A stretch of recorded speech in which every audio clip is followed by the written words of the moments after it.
Hi, my name is Darren Guccione. I'm the CEO and co-founder of Keeper Security. We are a cybersecurity software company, and we make the world's leading password manager and digital vault solution for smartphones, tablets, and computers. It was sort of a strange story. My partner and I were in a different business at the time. This is in late 2008. We were on a plane ride to China, and during that plane ride we realized that the iPhone was coming out with their App Store. The iPhone had been launched. They were about to launch the App Store, and we were messing around with the first software development kit.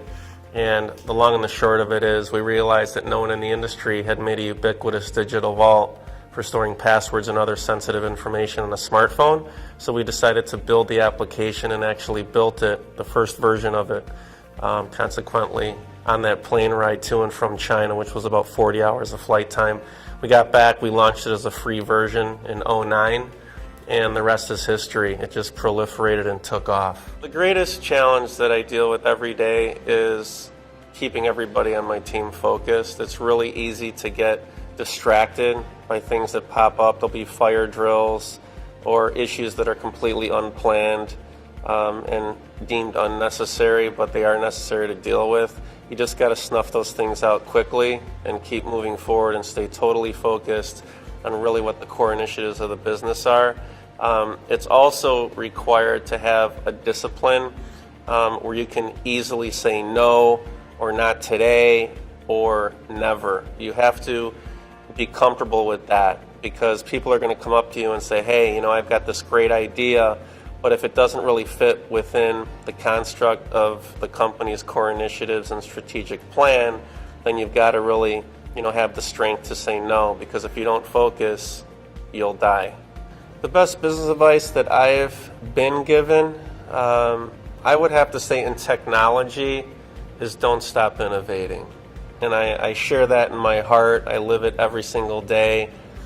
What we did today doesn't really matter tomorrow. You're seeing that in terms of the speed at which technology is moving. Technology is moving at such an amazing pace today that the construct of laws and governance can't even keep up. And you see that with commerce issues, that are created, whether it be Uber, what have they done to taxi companies, how is ride sharing handled, and it's proliferating into cybersecurity too, right? How do you deal with certain mandates across different states, different countries? How are cybersecurity laws getting impacted by the advent of new technologies, and how, is society responding? That is a big challenge in what we do at our business. Target's an amazing example of that. How many billions of dollars in losses? How many people lost their job as a result of it? How about the Equifax breach, right? We saw that the username and password for one of their databases was admin. Hackers keep what we call a dictionary list. They know the top 25 passwords that are used by over 50% of the population. Last year, Keeper, my company, did a cybersecurity study and analyzed 10 million passwords.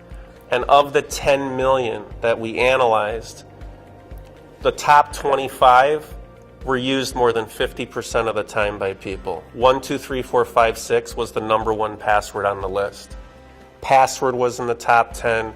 QWERTY was up there. 1, 2, 3, 4, 5. Google was a common password. So when you look at this, hackers are really smart today. They don't want to spend a lot of time. They want to breach a lot of accounts in a very short period of time so they can monetize faster. Remembering passwords, waste of time, waste of brain power. Very difficult to create a high-strength random password for over 100 websites and services, which most people have today. When you think about it, you wouldn't believe how many sites and services all of us use today. At Keeper, the average customer has over 125 records in their Keeper vault. We don't know what they store in there, but most often than not, it's passwords. So can you imagine, how do you remember 125 randomly generated high-strength passwords that are going to prevent a hacker from violating your digital assets? Very difficult. So we try to make software that makes that seamless, super easy to use, and hyper secure all at the same time.